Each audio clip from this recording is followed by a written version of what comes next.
Hello friends, so I am Priyanshu. As you all know that today is Nagasaki Day. On 6th of August there will be a Hiroshima Day. So I feel very obliged for that I don't make video on Hiroshima Day. So because I have some work, so I feel sorry and obliged for that. This is the plane fighter jet that carry two bombs on Hiroshima and Nagasaki. As you see, there is an explosion, and lower there is a Hiroshima and Nagasaki.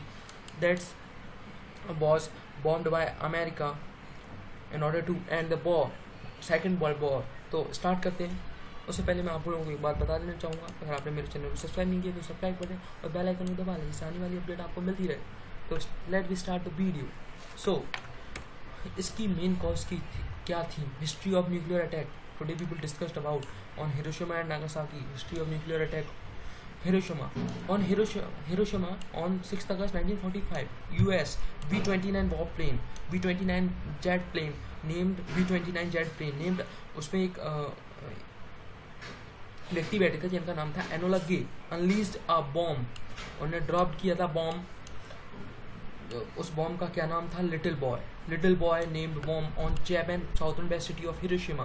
Hiroshima की southern west city पे उन्होंने bomb किया था जिसमें कि 1,40,000 peoples की dead हो गई थी and leaving lakhs of injured. Means बहुत से लोगों को तो लाखों हजारों लोगों को तो घायल हुए थे इसकी रेडिएशन के चलते. इसकी रेडिएशन बहुत होती है क्योंकि इसमें यूरेनियम किया जाता है 235 का यूज़, जो कि बहुत रेडियो एक्टिव एलिमेंट है.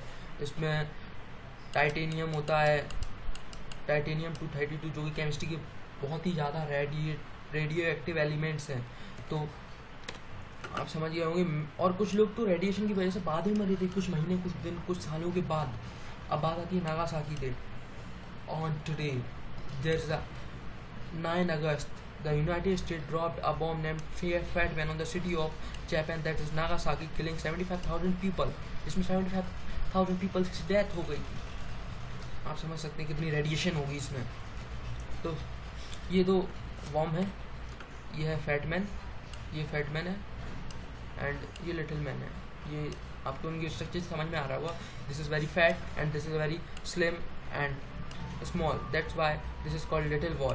What is called little boy? And fat man dropped on Nagasaki and little boy dropped on Hiroshima on August 1945. On Nagasaki, fat man was dropped on that day, that is 9 August, and it is 6th August, little boy on Hiroshima. These are the original picture at that time. The person who clicked this picture, I don't remember name at the time, but when I remember, I will tell you the official name of it who clicked this picture on that day when nuclear explosion is there. This is a picture of Hiroshima and this is a picture of Nagasaki. इधर Nagasaki है नीचे, इधर Hiroshima है, इधर Nagasaki है नीचे. तो देखिए इसकी रेडिएशन कितनी ज़्यादा थी. पहले हिरोशिमा कैसा था?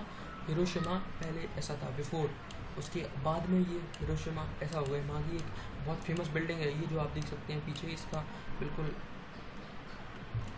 परखच्चे उड़ गए. जैसा कि न्यूज़ में नहीं बोलते परखच्चे उड़ गया ना, मैं वो बोल रहा हूँ वर्ड हिंदी में एग्जैक्टली.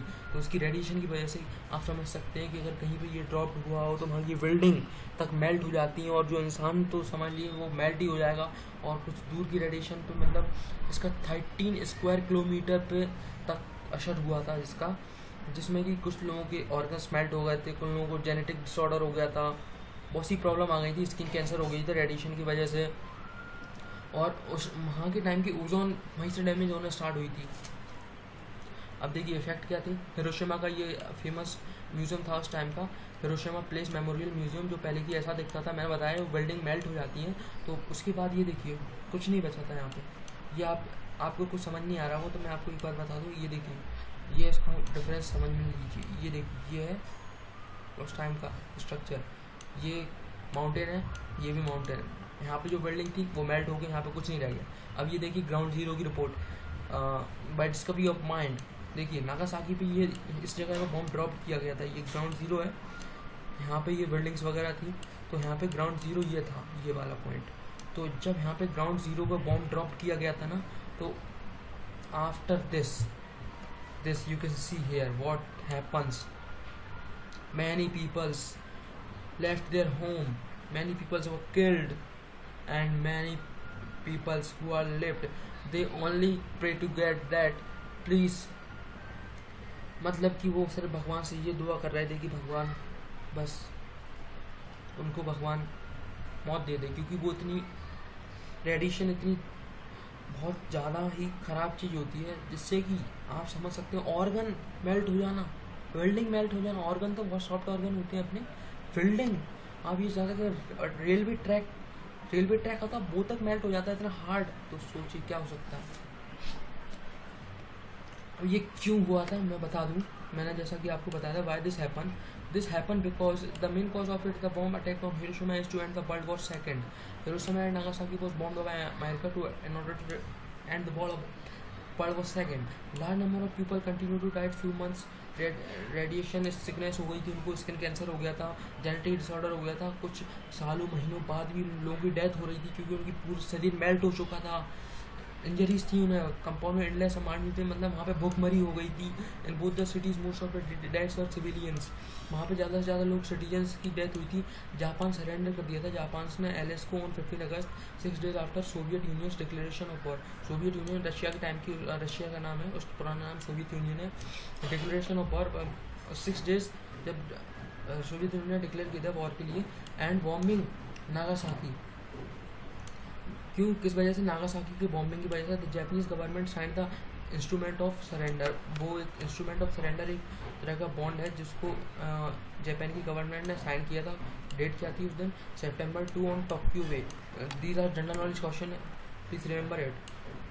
विच effectively ended world war second, जिसने एंड कर दिया था 1945 में। वर्ल्ड वॉर सेकेंड क्या हो गया था, एंड हो गया था, खत्म हो गया था world war second. Scholars have extensively study the effects, scholars थे उन्होंने इस इफेक्ट को स्टडी किया। उसके बाद क्या हुआ, जब ये एटॉमिक बॉम्ब के बाद ये atomic casualty commission ABCC was formed by the United state after, ये बना था हिरोशिमा एंड नागासाकी के अटैक के बाद, जैसे कि और कहीं ये ऐसी दुखद घटना ना हो। 1945 के बाद ये बना था atomic bomb casualty commission ABCC। मैं आपको एक बात बता दूँ कि देखिए, आपको मैं बता दूँ उस टाइम पे क्या था, जेनेटिक डिसऑर्डर था, लोगों को जेनेटिक डिसऑर्डर हो गया था, मतलब ये single helical DNA double helical DNA अपना स्टेयर स्पायरल केस लाइक, जब उनको रेडिएशन हुआ था उन पर, तो वो क्या हुआ, DNA सिंगल हेलिकल बन गया। तो आप समझ सकते हैं जेनेटिक डिसऑर्डर कितनी घातक और कितनी हार्ड थिंग है जिसका कोई मेडिसिन भी नहीं है उसको सही करने की, तो आप समझ सकते हैं कितनी। तो गाइस, ये था आज का वीडियो। अगर आपको वीडियो पसंद आया हो तो हमारे चैनल को सब्सक्राइब करना ना भूलिए, and hit the like button, share our video with your friends. Your inputs and comments are most welcome. Thanks guys, thank you for watching. Bye bye, take care, stay home.